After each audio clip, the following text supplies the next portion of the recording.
ನಮಸ್ತೆ. ನಿಮಗೆಲ್ಲ ಗೊತ್ತಿರೋ ಹಾಗೆ ಮತ್ತೊಮ್ಮೆ ಕೊರೋನಾದ ಭೀತಿ ನಮ್ಮನ್ನೆಲ್ಲ ಆವರಿಸಿದೆ. ಈ ಕೊರೋನಾ ವೈರಸ್ಸು ಮೊದಲನೇದಾಗಿ ನಮ್ಮ ಶ್ವಾಸಕೋಶದ ಮೇಲೆ ಪರಿಣಾಮವನ್ನು ಬೀರುತ್ತೆ. ಅದಕ್ಕಾಗಿ ಭಯ ಪಡಬೇಕಾಗಿಲ್ಲ.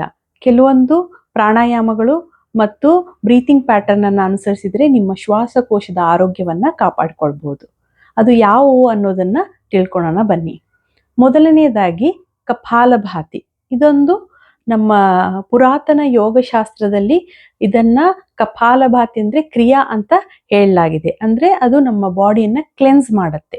ಕಪಾಲ ಅಂದರೆ ನಮ್ಮ ಫೋರ್ಹೆಡ್, ಭಾತಿ ಅಂದರೆ ಶೈನಿಂಗ್, ಅಂದರೆ ನಮ್ಮ ಈ ಮೆದುಳಿನ ಭಾಗವನ್ನು ಶುದ್ಧೀಕರಣ ಮಾಡೋದಕ್ಕೆ ನಾವು ಕಪಾಲಭಾತಿ ಕ್ರಿಯೆಯನ್ನು ಮಾಡ್ತೀವಿ. ಇದರಿಂದ ನಮ್ಮ ಮೂಗಿನ ಹೊಳ್ಳೆಯಲ್ಲಿರತಕ್ಕಂತಹ ಕ್ರಿಮಿಕೀಟಗಳನ್ನು ಹೊರಗೆ ಹಾಕಲಿಕ್ಕೆ ಸಹಾಯ ಮಾಡುತ್ತೆ. ಮತ್ತೊಂದಾಗಿ ಇದು ವಿದ್ಯಾರ್ಥಿಗಳಿಗೂ ಕೂಡ ತುಂಬ ಒಳ್ಳೆಯದು. ಇದು ಜ್ಞಾಪಕ ಶಕ್ತಿಯನ್ನು ಹೆಚ್ಚಿಗೆ ಮಾಡುತ್ತೆ. ಅದನ್ನು ಮಾಡೋದು ಹೇಗೆ ಅಂತ ನೋಡೋಣ ಬನ್ನಿ. ಮೊದಲನೇದಾಗಿ ದೀರ್ಘ ಉಸಿರನ್ನು ತೆಗೆದುಕೊಳ್ಳಿ. ನಿಧಾನವಾಗಿ ಕಣ್ಮುಚ್ಚಿ ದೀರ್ಘವಾದ ಉಸಿರನ್ನು ತೆಗೆದುಕೊಂಡು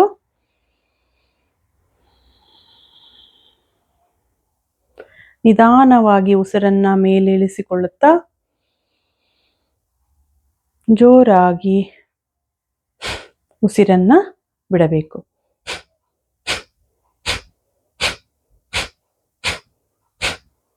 ಈ ರೀತಿ ಮಾಡೋದ್ರಿಂದ ನಮ್ಮ ನಾಸ್ಟ್ರಿಲ್ ಅಂದರೆ ಮೂಗಿನ ಹೊರಳಿನಲ್ಲಿ ಇರತಕ್ಕಂತಹ ಯಾವುದೇ ಕ್ರಿಮಿಕೀಟ ಇರಬಹುದು, ವೈರಸ್ಗಳು ಅಟ್ಯಾಕ್ ಆಗಿತ್ತಂದ್ರೆ ಈ ರೀತಿ ಮಾಡೋದ್ರಿಂದ ನಿಮಗೆ ಶ್ವಾಸಕೋಶದ ಆರೋಗ್ಯವನ್ನು ಕಾಪಾಡಿಕೊಳ್ಳಿಕ್ಕೆ ಸಹಾಯ ಮಾಡುತ್ತೆ. ಇನ್ನೊಂದು, ಇವಾಗ ನೀವೆಲ್ಲಾದರೂ ಆಚೆ ಹೋಗಿ ಬರ್ತೀರಾ, ಯಾರಾದರೂ ನೆಗಡಿ ಆಗಿರ್ಬೋದು, ಶೀತ ಆಗಿರ್ಬೋದು, ಆ ಥರದ್ದು ಇದ್ದವರ ಸಂಪರ್ಕದಲ್ಲಿ ಬಂದಾಗ ನಮಗೊಂದು ಭಯ ಇರುತ್ತೆ, ಏನಪ್ಪ ಕೊರೋನಾ ವೈರಸ್ ನಮ್ಗೆ ಅಟ್ಯಾಕ್ ಆಗಿದೆಯೋ ಏನು ಅಂತ. ಆ ರೀತಿ ಅನಿಸ್ದಾಗ ನಿಮಗೆ ಪ್ರತಿನಿತ್ಯ ನಾವು ಆಚೆಯಿಂದ ಮನೆ ಒಳಗಡೆ ಬಂದಾಗ ಒಂದು 5 ನಿಮಿಷದವರೆಗೂ ಇವಾಗ ನಾ ತೋರಿಸ್ತಕ್ಕಂತಹ ಒಂದು ಉಸಿರಾಟದ ಕ್ರಿಯೆಯನ್ನು ನೀವು ಮಾಡಿದರೆ ನಿಮ್ಮ ಶ್ವಾಸಕೋಶದ ಆರೋಗ್ಯವನ್ನು ಕಾಪಾಡ್ಬೋದು ಮತ್ತು ಯಾವುದೇ ಕ್ರಿಮಿಕೀಟಗಳು ಇದ್ದರೂ ಅದರದ ಭಯ ಬೇಕಾಗೋದಿಲ್ಲ. ಅದು ಯಾವ ರೀತಿ ಮಾಡೋದು ಅಂತ ನೋಡೋಣ. ಇವಾಗ ಬರೀ ನಾವು ಎಕ್ಸೇಲ್ನ ಮಾತ್ರ ಮಾಡ್ತಾ ಇದ್ದೀವಿ, ಇನ್ಹಲೇಷನ್ ಮಾಡೋದಿಲ್ಲ. ಮೊದಲು ದೀರ್ಘವಾದ ಉಸಿರನ್ನು ತೆಗೆದುಕೊಂಡು ಇವಾಗ ಎಕ್ಸೇಲ್ ಔಟ್ ಮಾಡೋದು.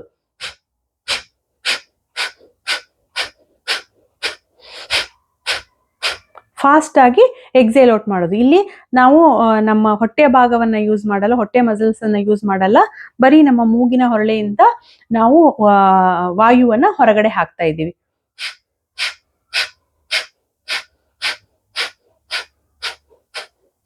ಈ ರೀತಿ ಮಾಡೋದ್ರಿಂದ ಏನಾದರೂ ವೈರಸ್ಗಳು ಇದ್ರೆ ಅದನ್ನ ಆಚೆ ಹಾಕ್ಲಿಕ್ಕೆ ಸಹಾಯ ಮಾಡ್ಬೋದು.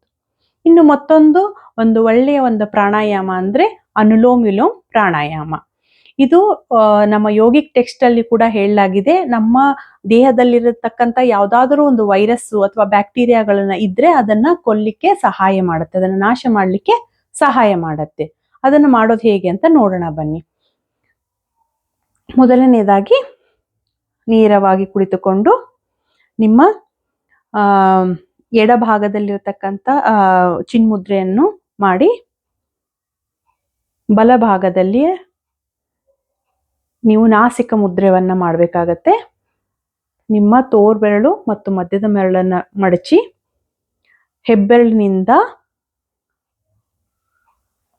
ಬಲಭಾಗದ ಹೊರಳೆನೆಯನ್ನು ಮುಚ್ಚಿ ಎಡಭಾಗದಿಂದ ಉಸಿರನ್ನು ತೆಗೆದುಕೊಳ್ಳಬೇಕು. ಎಡಭಾಗವನ್ನು ಮುಚ್ಚಿ ಬಲಭಾಗದಿಂದ ಉಸಿರನ್ನು ಬಿಡಬೇಕು. ಮತ್ತೆ ಬಲಭಾಗದಿಂದ ಉಸಿರನ್ನು ಎಳೆದುಕೊಳ್ಳುತ್ತಾ ನಿಧಾನವಾಗಿ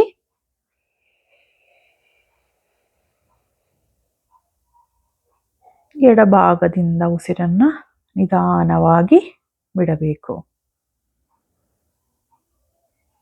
ಮತ್ತೆ ನಿಧಾನವಾಗಿ ಎಡಭಾಗದಿಂದ ಉಸಿರನ್ನು ಎಳೆದುಕೊಳ್ಳುತ್ತಾ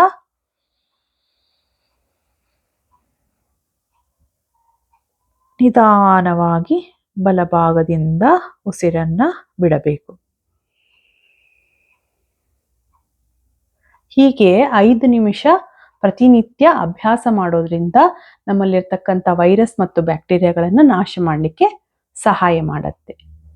ಈ ಕೊರೋನಾ ವೈರಸ್ನಿಂದ ಭಯವನ್ನ ಪಡೆದೇ ಈ ರೀತಿಯಾದಂತಹ ಒಂದು ಬ್ರೀತಿಂಗ್ ಪ್ಯಾಟರ್ನ್ ಪ್ರಾಣಾಯಾಮಗಳನ್ನ ಪ್ರಾಕ್ಟೀಸ್ ಮಾಡೋದ್ರಿಂದ ನಮ್ಮ ಶ್ವಾಸಕೋಶದ ಆರೋಗ್ಯವನ್ನ ಕಾಪಾಡ್ಕೊಳ್ಬಹುದು.